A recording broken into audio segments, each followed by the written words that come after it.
بسم اللہ الرحمن الرحیم۔ عزیز طلباء السلام علیکم ورحمۃ اللہ وبرکاتہ۔ عزیز طلباء، آپ کو پتہ ہے کہ کل ہم نے نظریہ پاکستان جو کہ مضمون اردو کی جماعت دہم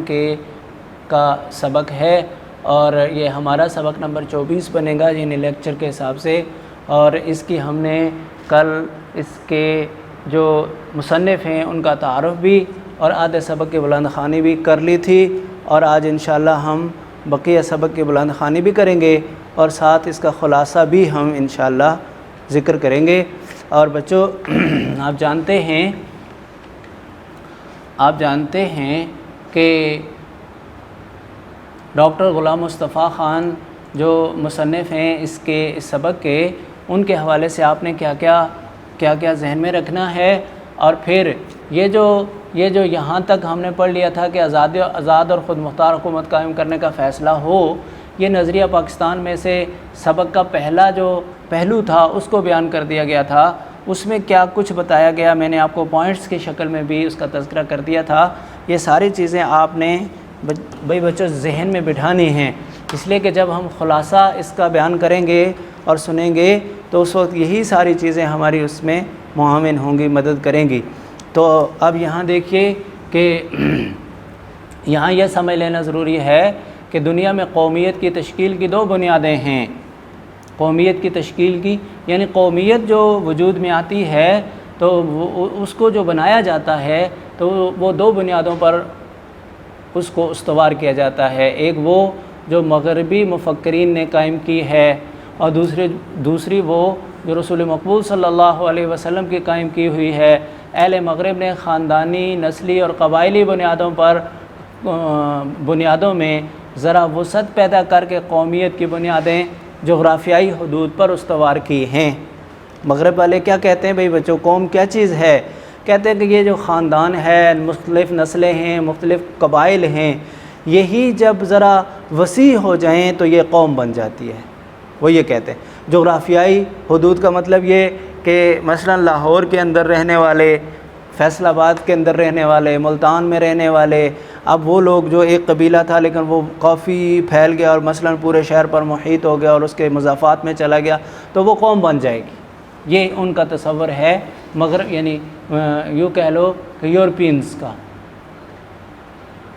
اور کہا کہ قوم وطن سے بنتی ہے۔ اس نظریے کی وجہ سے دنیا کے انسانوں کے درمیان تباہی کا جو دروازہ کھلا وہ دو عالمی جنگوں کے ہونے سے بخوبی ظاہر ہے۔ یہ وطنی قومیت ہی کی بنیاد پر لڑی گئی تھیں، اور یہ وطنی قومیت جنوبی ایشیا کے مسلمانوں کو تحفظ دینے میں تو بالکل ہی ناکام تھی، کیونکہ جنوبی ایشیا کے مسلمان اس نظریے کے تحت ایک مجبور اقلیت بن جاتے، کیونکہ برصغیر میں آپ دیکھیں تو ہندو اکثریت میں تھے، تو ظاہر بات ہے پھر وہ ہندو قوم کو ہی قوم مانا جاتا تھا، مسلمان کو تو کوئی قوم مانتا ہی نہیں تھا۔ اور قومیت کی دوسری بنیاد وہ ہے جو رسول مقبول صلی اللہ علیہ وسلم نے ملت اسلامیہ کی تشکیل کرتے وقت قائم فرمائی، اور جو مغرب کے تصور قومیت سے جدا ہے، جیسا کہ علامہ اقبال کہتے ہیں۔ کیا ہے بھئی قوم کس کو کہیں گے؟ وہ کہتے ہیں اپنی ملت پر قیاس اقوام مغرب سے نہ کر، خاص ہے ترکیب میں قوم رسول ہاشمی۔ وہ کہتے ہیں کہ حضور پاک صلی اللہ علیہ وسلم کی جو یہ امت ہے، مسلمان جو ہیں، ان کی قومیت ملت، قومیت ان کی قوم ہونا یا ان کی قومیت، اس کو اقوام مغرب سے پر قیاس نہیں کرنا بھائی۔ ان کی قومیت کی بنیادیں اور تشکیل اور طرح سے، ہماری قومیت کی بنیاد اور تشکیل اور طرح سے، خاص ہے ترکیب میں قوم رسول ہاشمی۔ رسول پاک صلی اللہ علیہ وسلم جو کہ ہاشمی تھے، ان کی قوم ترکیب کے اعتبار سے بالکل مختلف ہے، خاص ہے، مختلف ہے۔ ان کی جمعیت کا ہے ملک و نسب پر انحصار، قوت مذہب سے مستحکم ہے جمعیت تیری۔ ان کی جمعیت، وہ مغربی اقوام جو ہیں، ان کی جمعیت، ان کی قومیت، ان کا ملک و نسب پر انحصار ہے۔ وہ کہتے ہیں کہ ایک ملک میں رہنے والے لوگ، ایک نسب سے تعلق رکھنے والے لوگ، یہ ایک قوم ہیں۔ لیکن ہم کیا کہتے ہیں؟ ہم کہتے ہیں نہیں، کوئی کالا ہو یا گورا، عربی ہو یا عجمی، کوئی ایرانی ہو یا ترانی، سب اگر وہ مسلمان ہیں تو بس وہ ایک قوم ہے۔ یہ فرق ہے ہمارے ہاں رنگ و نسل کا اور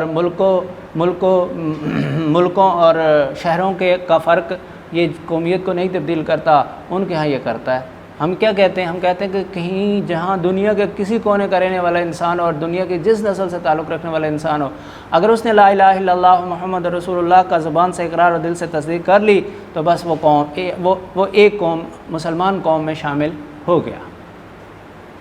اس کے بعد ابھی بچوں، مسلمانوں کی قومیت ایک نظریاتی قومیت ہے جو لا الہ الا اللہ پر قائم ہے، یعنی یہ کہ نسل، رنگ اور وطن کی بنیاد پر نہیں، بلکہ ایک نظریے، ایک عقیدے، ایک کلمے کی بنیاد پر وجود میں آئی ہے، اور اس نظریاتی پہلو کو نمایاں کرنے کے لیے اسے ملت کہا گیا ہے۔ اچھا بھی بچو، تو اس میں دیکھو مسلمان قومیت ایک نظریاتی قومیت ہے۔ نظریاتی قومیت کا کیا مطلب ہے بچو؟ یعنی ایک نظریہ ہے جس کی بنیاد پر، جس نظریے نے انہیں قوم بنایا ہے، ایک نظریہ ہے جس نے انہیں قوم بنایا ہے، اور وہ نظریہ آگے بتا رہے ہیں وہ کیا ہے، وہ نظریاتی پہلو۔ اچھا، ایک عقیدہ ہے، ایک یقین ہے، عقیدہ ہے، اور ایک کلمے کی بنیاد پر، ایک کلمہ ہے جس کی جو بنیاد بنا ہے ان کے وجود میں آنے کی، اور اس نظریاتی پہلو کو نمایاں کرنے کے لیے اسے ملت کہا گیا ہے۔ ملت، یہ قوم نہیں ہے بلکہ یہ ملت ہے۔ بھائی بچوں، ملت کا معنی عام طور پر تو قوم کر دیا جاتا ہے نا، لیکن اب گویا کہ ڈاکٹر غلام مصطفیٰ خان نے ہمیں یہ فرق بتا دیا کہ اگر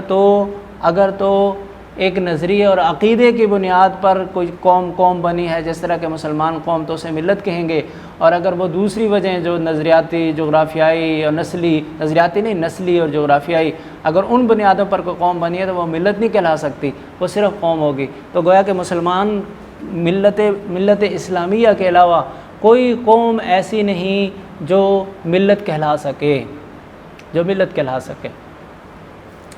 تو اس کو کہا کہ مسلمانوں کو، جن میں ہر نسل، ہر رنگ، مختلف جغرافیائی خطوں کے لوگ شامل تھے، ایک ایسی قوم کے ماتحت۔ ہاں، تو ایشیا میں پھر بتایا کہ ایشیا میں مسلمانوں کے ساتھ صرف اسی بنیاد پر جو قومیت کی بنیاد ہے مختلف، جس کی وجہ سے یہ ملت بنی، اس کی وجہ سے اس کے ساتھ بڑا ناروا سلوک ہوتا رہا۔ جنوبی ایشیا کے مسلمانوں کو، جن میں ہر نسل، ہر رنگ اور مختلف جغرافیائی خطوں کے لوگ شامل تھے، ایک ایسی قوم کے ماتحت اقلیت بن کر رہنا منظور نہ تھا جو اسلامی قومیت کے برعکس ذات پات، چھوت چھات اور بت پرستی کے بندھنوں میں جکڑی ہوئی ہے۔ اب چونکہ گویا کہ ہندوؤں کے طرز عمل سے اس بات کا تقاضا ہو رہا تھا کہ جس طرح ہندو ایک قوم ہے، مسلمان بھی ایک قوم ہے، لیکن مسلمان ایسے قوم بن کر نہیں رہ سکتی تھی۔ مسلمانوں کو یہ منظور نہیں تھا کہ اسلامی قومیت کو ہم چھوڑیں اور ذات پات، چھوت چھات اور بت پرستی کے بندوں میں جکڑے ہوئے قوم کی طرح بن جائیں، ایسا مسلمانوں کو منظور نہیں تھا۔ چنانچہ انہوں نے اپنی جداگانہ قومیت یعنی اسلامی قومیت کی بنیاد پر اپنے لیے ایک جداگانہ وطن کا مطالبہ کیا، جس میں وہ اپنے عقیدے، اپنے نظریہ زندگی، اپنے طرز معاشرت کے مطابق زندگی بسر کر سکیں۔ اپنے عقیدہ آپ سمجھتے ہوئے بچوں، یقین کو کہتے ہیں، نظریہ تصور کو کہتے ہیں، اور طرز معاشرت، رہن سہن کا طریقہ، زندگی بسر کر سکے اور مسلمان کی حیثیت سے دور جدید کے چیلنج کا مقابلہ کر کے اپنے مستقبل کو سنوار سکیں۔ تو اب گویا کہ ایک اور وجہ بتائی نظریہ پاکستان کی، یعنی پاکستان بنانے کی ضرورت کیوں پیش آئی، ایک اور وجہ بتائی کہ ہمارا قومیت کا نظریہ الگ اور یورپینز کا قومیت کا نظریہ الگ۔ تو اب جو یورپینز کا قومیت کا نظریہ ہے، اس کے تحت اگر مسلمانوں کو دیکھا جائے تو جنوبی ایشیا میں مسلمان، یعنی برصغیر میں مسلمان، اس کے تحت ہندوؤں کے ماتحت رہ کر انہیں زندگی گزارنا پڑنی تھی، اور وہ ہندوؤں کے ایک طرح سے غلام بن گئے تھے۔ اس وجہ سے مسلمانوں کو اب یہ منظور نہیں تھا کہ وہ اس طرح کی قومیت جس میں ذات پات، چھوت چھات اور بت پرستی کی بندھنیں موجود ہوں، اس کو قبول کرے، اور اپنی قومیت جو ملت اسلامیہ ہونے کی بنیاد پر ہے اسے چھوڑ دے۔ ایسا نہیں، بلکہ اب مسلمان یہ چاہتے تھے کہ ہم اپنی حیثیت سے جئیں، اور ہم جو دور جدید کے چیلنجز ہیں وہ مستقبل میں ہم ان کو سنوار سکیں۔ یہ وجہ تھی بڑی کہ مسلمانوں نے پاکستان کا مطالبہ کر دیا۔ ہمیں اس بات کو بھی اچھی طرح ذہن نشین کر لینا چاہیے کہ نظریہ پاکستان میں اسلامی زندگی اور قدروں کا تصور بنیادی حیثیت رکھتا ہے، ہمیں اس بات کا کیا کہتے ہیں بھائی بچوں، ہمیں اس بات کو بھی اچھی طرح ذہن نشین کر لینا چاہیے، ہمیں اس کے نظریہ پاکستان میں اسلامی زندگی اور قدروں کا تصور بنیادی حیثیت رکھتا ہے، کہ جو پاکستان کا تصور تھا اس میں اسلامی زندگی اور قدروں کا تصور، اسلامی طریقے سے ہم زندگی گزار سکیں اور اسلامی طریقے سے ہمارے رسوم و رواج بھی اسی کے مطابق ہوں۔ تو یہ کہتے ہیں کہ اس بات کو بھی بڑی بنیادی حیثیت تھی، تو کیا مطلب کہنے کا کہ پاکستان اسلام کی بنیاد پر وجود میں آیا ہے۔ اخوت، مساوات، عدل و انصاف، دیانت، خدا ترسی، انسانی ہمدردی اور عظمت کردار کے بغیر نظریہ پاکستان کو فروغ نہیں ہو سکتا۔ اخوت، بھائی چارہ، مساوات، برابری، عدل، انصاف، دیانتداری، خدا اللہ سے ڈرنا اور انسانی ہمدردی اور عظمت کردار کے بغیر، کردار بھی بڑا عظیم بنانا پڑے گا، کہتے ہیں اس کے بغیر نظریہ پاکستان کو فروغ نہیں ہو سکتا۔ وہ جو تصور پاکستان تھا وہ آگے نہیں بڑھ سکتا، یہاں تک تو وہ پہنچ گیا کہ ہمیں پاکستان، ملک پاکستان حاصل ہو گیا، لیکن اس کو بنانا کیسا ہے یہ نہیں ہو سکتا اس کے بغیر۔ نظریہ پاکستان کا مقصد محض ایک حکومت قائم کرنا نہیں تھا، کیونکہ مسلمانوں کی حکومتیں ایشیا اور افریقہ میں پہلے سے موجود تھیں۔ نظریہ پاکستان کا مقصد اسلامی اصولوں کی ترویج، یعنی ان کو رواج دینا، ان کو اشاعت، ان کو پھیلانا اور اہل عالم کے لیے مثالی مملکت کا نمونہ فراہم کرنا ہے۔ تمام دنیا کو ہم نے یہ بتانا ہے کہ اسلامی مملکت کیسی ہوتی ہے۔ پاکستان قائم کرنے کا فیصلہ ہندوؤں کو بہت ناگوار گزرا، انہوں نے پوری کوشش کی، یہ مملکت قائم نہ ہونے پائے۔ ان کے پاس دولت اور طاقت تھی، جنوبی ایشیا میں ان کی اکثریت تھی، لیکن چونکہ قیام پاکستان کا مطالبہ حق اور انصاف پر مبنی تھا، اس لیے حکومت برطانیہ کو مجبور ہونا پڑا، اور قائد اعظم محمد علی جناح کی پرخلوص قیادت، مسلمانوں کے یقین، اتحاد اور عمل پیہم مسلسل کوشش کی وجہ سے 14 اگست 1947 کو پاکستان وارز وجود میں آ گیا۔ پاکستان نے اپنے قیام سے اب تک بڑی ترقی کی ہے، اور اس کا شمار دنیا کے اہم ملکوں میں ہوتا ہے۔ اگر ہم یہ چاہتے ہیں کہ پاکستان اور زیادہ ترقی کرے، یعنی جو ترقی ہونی چاہیے وہ کرے اور ہمیشہ ترقی کرتا رہے، تو ہمیں نظریہ پاکستان کو ہر وقت پیش نظر رکھنا پڑے گا۔ ہم نظریہ پاکستان کو نہیں بولیں گے کہ تصور پاکستان کی بنیاد کیا تھی، اس کی بدولت ہم پاکستان کو زیادہ مستحکم اور شاندار بنا سکتے ہیں۔ نظریہ پاکستان کا مقصد پاکستان کو ایک اسلامی فلاحی مملکت بنانا ہے۔ ہمیں ایسا کوئی قدم نہیں اٹھانا چاہیے جس کی وجہ سے خدا اور اس کے رسول صلی اللہ علیہ وسلم کے سامنے شرمندہ ہونا پڑے۔ ہمارا جینا مرنا پاکستان کے لیے ہونا چاہیے۔ قومی مفاد کے سامنے ذاتی مفاد کو دل سے نکال دینا چاہیے، یعنی اگر ایک کام ایسا ہے کہ قومی مفاد ہے کہ اس کو آپ کریں اور ذاتی مفاد کا تقاضا ہے کہ اس کو نہ کریں، تو اس کام کو ہم نہیں کریں، اس کام کو ہم کریں گے، اس لیے کہ وہاں قومی جو نظریہ ہے اس کو ہم نے ترجیح دینا ہے۔ اچھا جی، اگر گروہ بندی سے بالا تر ہو کر،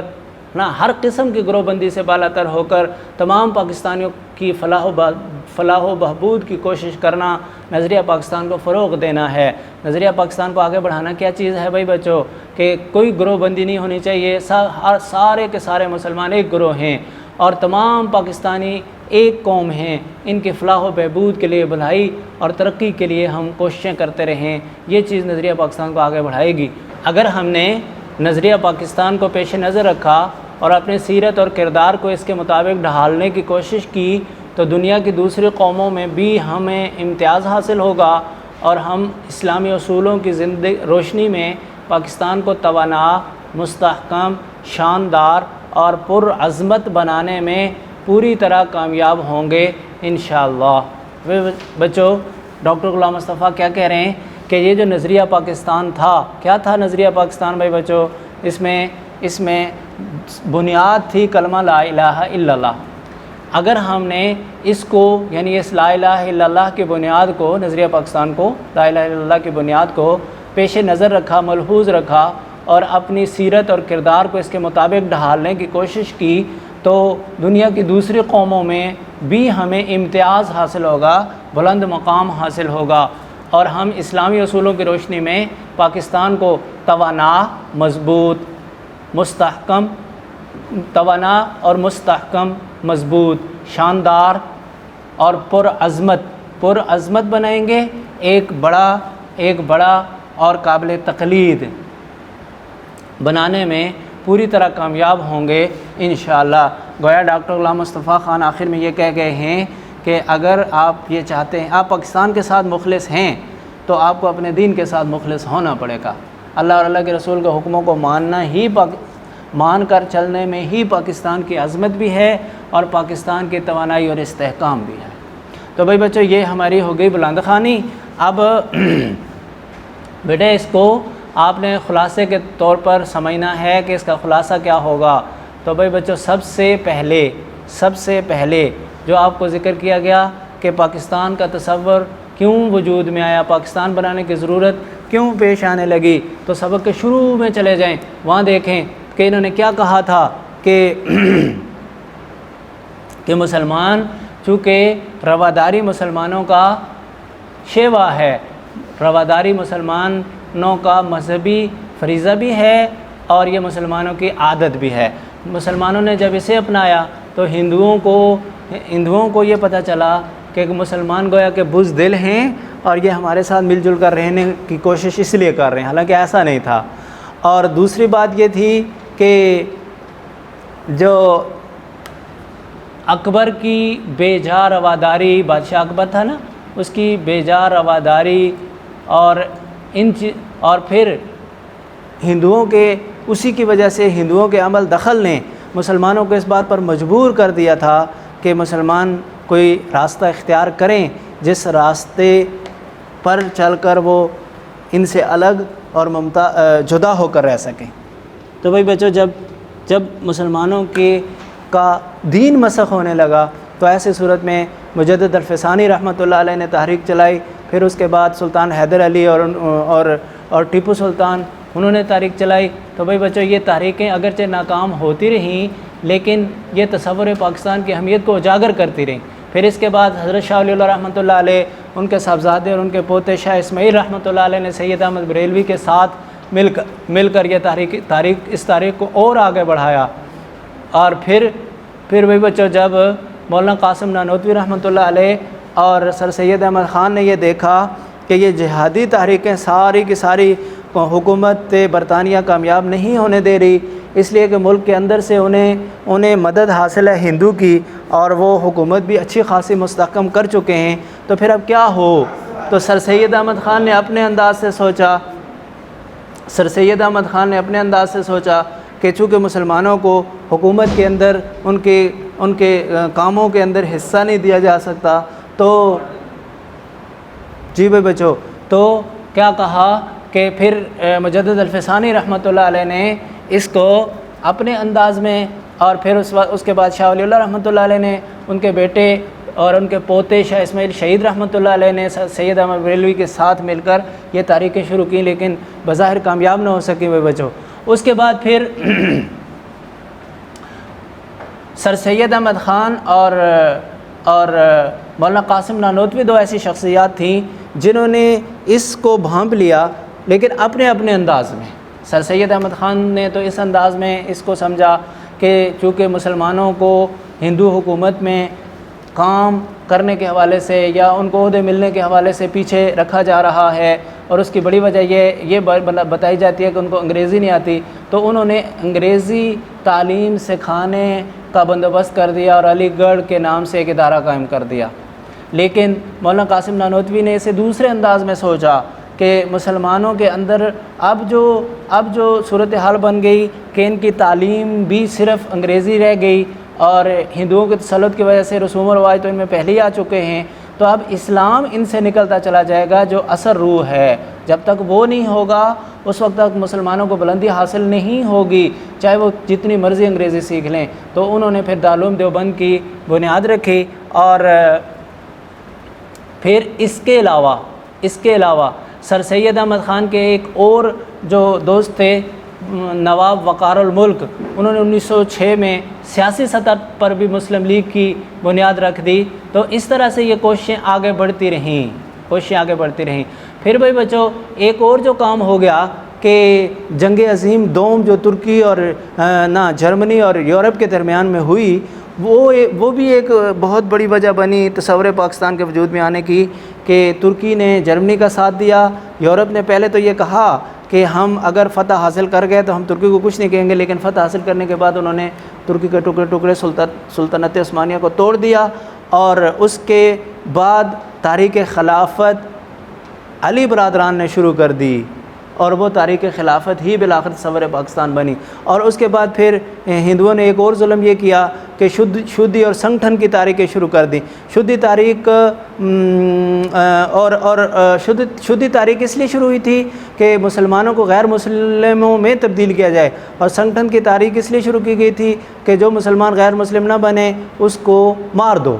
تو گویا کہ یہ اس طرح سے صورتحال بنی۔ پھر اس کے بعد یہ جو مسلم لیگ تھی، علامہ محمد اقبال رحمۃ اللہ علیہ نے قائد اعظم محمد علی جناح کو پاکستان بلایا اور مسلم لیگ کی قیادت انہیں دی۔ پھر علامہ باقاعدہ طور پر خطبہ الہ آباد میں علامہ اقبال نے تصور پاکستان کو پیش کیا، اور پھر چودھری رحمت علی نے اس کا نام بھی رکھ دیا۔ تو اس طرح سے گویا یہ تحریک آگے بڑھتے بڑھتے اپنے مراحل طے کرتی گئی۔ اس کے بعد کہتے ہیں کہ ایک بڑی وجہ قومیت کی بھی ہے۔ بھائی بچوں، جو انگریز اور مغرب کی قومیت کا انداز ہے وہ رنگ و نسل پر اور جغرافیائی اعتبار سے ہے، اور جو مسلمانوں کا اور یا یہ کہ کہو کہ رسول پاک صلی اللہ علیہ وسلم نے جو قومیت کی بنیاد فراہم کی وہ یہ نہیں ہے، بلکہ وہ کلمہ لا الہ الا اللہ محمد رسول اللہ ہے۔ آپ یوں کہہ سکتے ہیں کہ انگریز نے کہا کہ یورپ کے رہنے والی ایک قوم، افریقہ کے رہنے والے دوسری قوم، اور ایشیا کے رہنے والے تیسری قوم، یا کوئی فلاں خطے کے ایک، فلاں کے دو، فلاں، لیکن وہ کہتے ہیں کہ اسلام نے بالکل اس کے برعکس، اور رسول پاک صلی اللہ علیہ وسلم نے اس کے برعکس بنیاد فراہم کی، اور وہ یہ فرمایا کہ اگر کوئی عربی ہو یا اجمی، کوئی کالا ہو یا گورا، اگر وہ لا الہ الا اللہ کا اقرار زبان سے اور تصدیق دل سے کر لیتا ہے تو وہ ایک قوم ہے۔ اب جب قومیت کی بنیادیں ہی بالکل الگ الگ ہو گئیں تو پھر مسلمانوں نے یہ سمجھا کہ اب ہم ان کے ساتھ رہ نہیں سکتے، کیونکہ وہ قومیت کا نظریہ ہی ایسی چیز ہے جو دوسرے سے ملاتا ہے یا جدا کرتا ہے۔ تو ایسے میں یہ تھیں وہ وجوہات بھائی بچوں جس کی وجہ سے تصور پاکستان ناگزیر ہوا، اور پھر آخر میں ڈاکٹر غلام مصطفیٰ یہ کہتے ہیں کہ نظریہ پاکستان کا مقصد پاکستان کو ایک اسلامی فلاحی ریاست مملکت بنانا ہے، اور یہ کب بنے گی؟ وہ کہتے ہیں جب اللہ اور اللہ کے رسول کے حکموں کے مطابق زندگی گزاریں گے تو یہ اسلامی اور فلاحی ریاست بنتی چلی جائے گی، بصورت دیگر اسی طرح ٹکریں مارتے رہیں گے اور پاکستان ویسے کا ویسا ہی رہے گا۔ یہ ہے بھائی بچوں اس کا خلاصہ۔ تو آپ نے سبق کی بلند خوانی بھی کی، تفہیم بھی کی، اور اس کا خلاصہ بھی میں نے آپ حضرات کے سامنے ذکر کر دیا۔ اب یہ خلاصہ آپ نے میرے الفاظ میں نہیں بلکہ اپنے الفاظ اور اپنے مضمون میں سبق کی بلند خوانی کی روشنی میں آپ نے تیار کرنا ہے۔ رہنمائی کے لیے میں نے آپ کو بتا دیا کہ کس طرح سے خلاصے کی تیاری ہوگی۔ تو بھائی بچوں مجھے امید ہے کہ انشاءاللہ آپ اس سے کما حقہ مستفید ہوں گے، لیکن اس سے مستفید ہونا یہ منحصر ہے آپ کی اپنی محنت پر اور غور و فکر پر۔ جب آپ اس سبق کے اوپر محنت کریں گے، اس کی بلند خوانی سمجھ کر کریں گے، اور آپ کو پتہ ہوگا کہ پہلے کیا بیان ہوا، پھر کیا ہوا، پھر کیا ہوا، پھر کیا ہوا، پھر کیا ہوا، تو آپ اس سبق کو انشاءاللہ سمجھ جائیں گے، اور اپنے الفاظ میں اس کا خلاصہ بیان کرنا بھی آپ کے لیے آسان ہوگا۔ اللہ آپ کا حامی و ناصر ہو۔ والسلام علیکم ورحمۃ اللہ وبرکاتہ۔